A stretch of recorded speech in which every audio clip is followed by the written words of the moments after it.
Greetings, travelers. Welcome to part 3 of my favorite horror films. For this list, I will be taking a look at my favorite horror films that are mostly based on books. Though I do have a few on here that aren't based on books, many of these will be Stephen King-based books, but there will be a few on here that may surprise some of you. So here we go.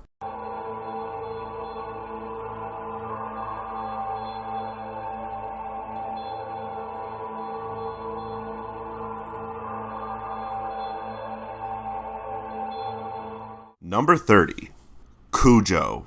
The first of many Stephen King adaptations on this list, the movie follows a mother and her son trying to survive an attack against a rabid St. Bernard as they hide in their car during a hot summer day. The movie is one of the many Stephen King movies that I remember seeing on TV and didn't get the chance to watch in full until recently. The thing that I like about this movie are the characters. Dee Wallace plays the mother, who is known as the go-to for mothers in many films from E.T. to Critters, and she does a great job having to face down this monstrous dog as she needs to get her son help before he dies of having a heat stroke. The dogs that played Cujo were impressively trained for the time the movie came out, going from a gentle giant that loves his family to a vicious and rabid beast that is out for blood shows the range that even animals have when it comes to filmmaking. It's another great example of a practical effects movie that isn't hindered by distracting and lazy CGI, like so many other films have been doing when it comes to this type of horror film.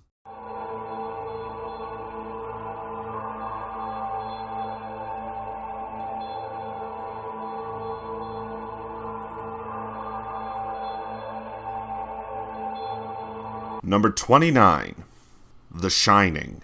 One of the few Stanley Kubrick movies that I've seen, The Shining is about a family that stays at a hotel as the caretakers, while the father, played by Jack Nicholson, slowly starts to go insane. The movie has been helmed as an atmospheric, twisted mind-bender that still continues to be one of the best Stephen King adaptations of all time. I definitely agree with many fans of the movie that the atmosphere and the performances are what makes this movie stand out and what keeps making appearances on many top horror movie lists. While Stephen King may hate this movie because of Jack Nicholson, I find that this movie is one that you should all check out, especially if you want to see it on these cold winter nights.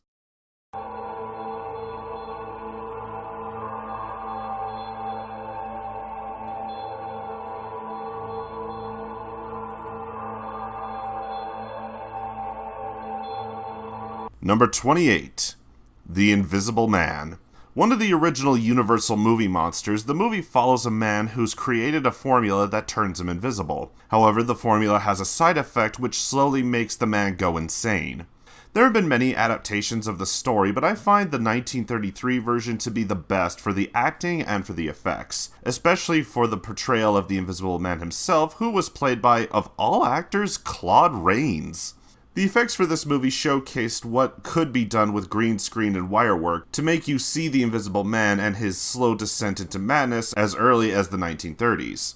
As for the 2020 adaptation, while I do think that it's the best reboot of the MonsterVerse by far, it's not as good as the original because they changed the character of the Invisible Man from a scientist going crazy to something more realistic and honestly kind of pathetic, with the scientist kidnapping women and turning them into his version of the perfect woman. Whereas the original had you sympathize with the scientist and his descent into madness because he wanted to better the world with his formula. I would still check out both movies, but I'd say if you want to see what made The Invisible Man memorable, check out the 1933 version.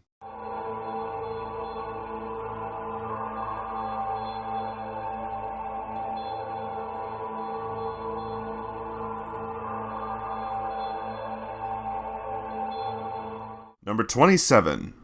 Misery. Another of the great movies based on a Stephen King novel, the movie follows writer Paul Sheldon as he vacates to a cabin to finish his latest and final novel of his popular book series, Misery. However, when he tries to leave, he is caught in a snowstorm and crashes his car, causing him to be knocked out and saved by a very enthusiastic fan.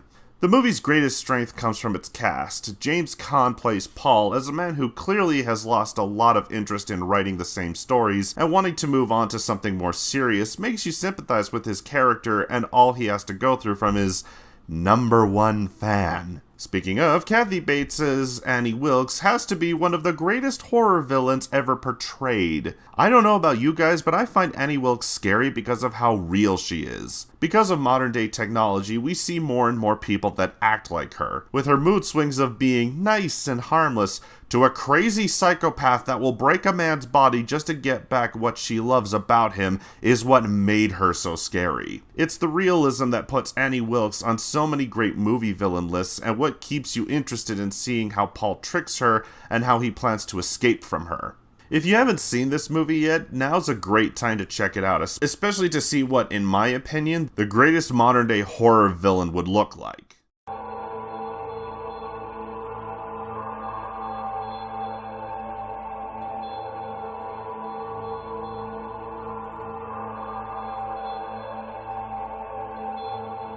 Number 26. Pet Sematary.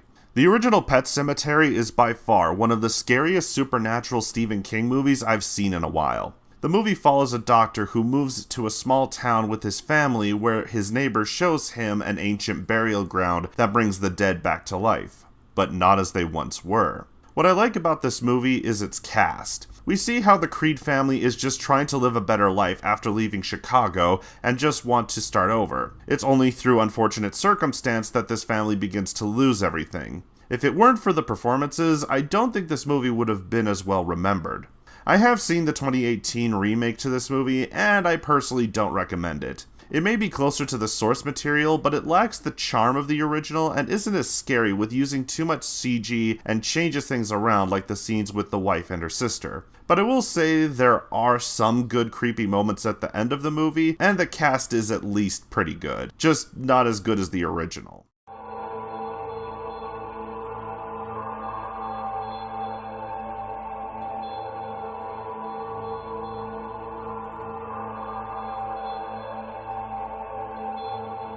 Number 25.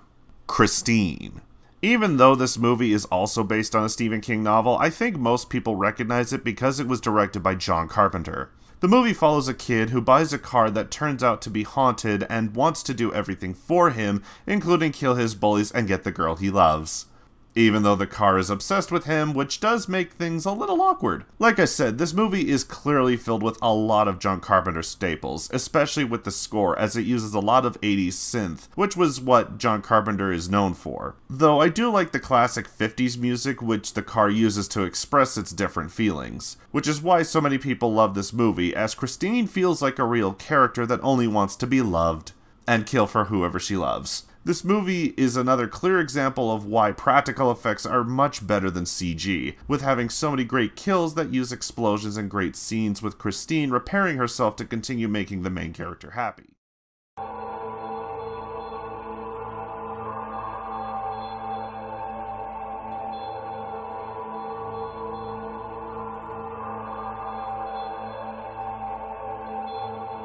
Number 24. The Blob.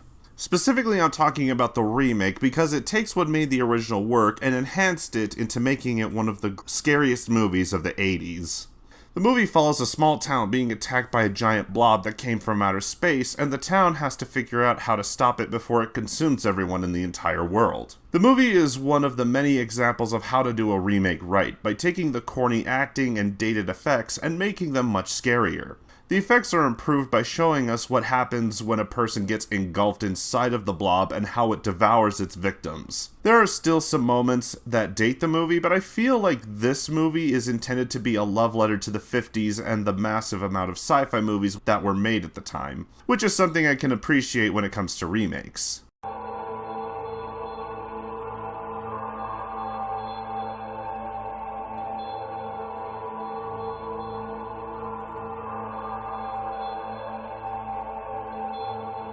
Number 23.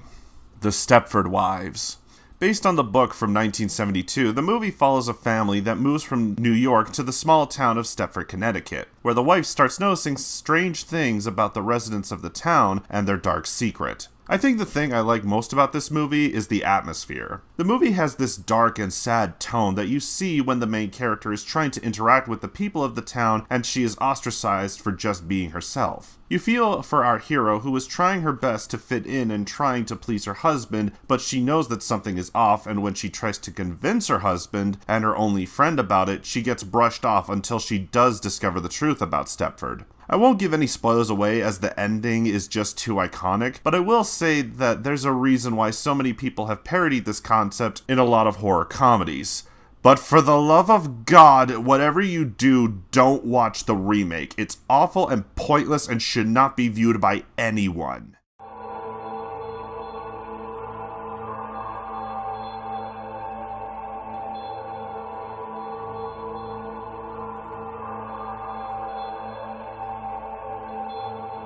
Number 22.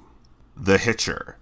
One of the first road slasher movies, the movie stars C. Thomas Howell as a kid who's delivering a car from Chicago to San Diego, where he picks up a hitchhiker played by the late Rutger Hauer, and from there it becomes a game of cat and mouse, where C. Thomas Howell has to survive the onslaught and surprise that the Hitcher brings. This is a movie that is well defined by its cast. C. Thomas Howell plays a young kid who made an honest mistake by trying to help out a man who is a complete psychopath, and along the way has to try and stop his massive killing spree. Which brings us to our monster. Rutger Hauer is a character that is never explained if he's just a guy or if he's some kind of monster, which is great when you have someone like Rutger Hauer who is this sly and conniving man that is always 3 steps ahead of C. Thomas Howell and him just trying to get help from anyone, especially the police, but always ends up with his character being accused of something or just ending with someone around him dying. It was sad to hear of Rutger Hauer's passing because he's an actor who deserves to be known more in media.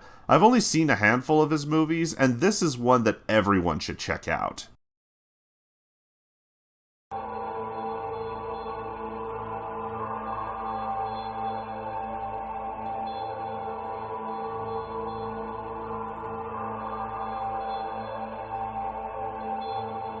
Number 21. The Changeling. This movie follows a man played by George C. Scott, who recently lost his family in a car accident and rents out a mansion to try and forget what happened and move on with his life. However, he slowly starts to experience some paranormal stuff, which leads him to a buried secret of the original owners of the house. One of the things that I loved about this movie is, once again, the atmosphere. I find that whenever a horror movie builds up its atmosphere, it makes the movie scarier, and movies like this, where it's a haunted house or ghost movie that isn't focused on revenge and just revealing a dark secret that ruined a person's life, is wonderful. The other great thing about this movie is the cast. George C. Scott plays a man who lost everything, and even though he is still affected by those moments, he genuinely wants to help this ghost rest in peace because he doesn't want this ghost to suffer anymore. The writer of this movie apparently had the same encounters when he was visiting a house in the 60s, and he wanted to bring his experiences to life. Well, sir, I will say that you did a great job in bringing a very well-made and creepy film to life.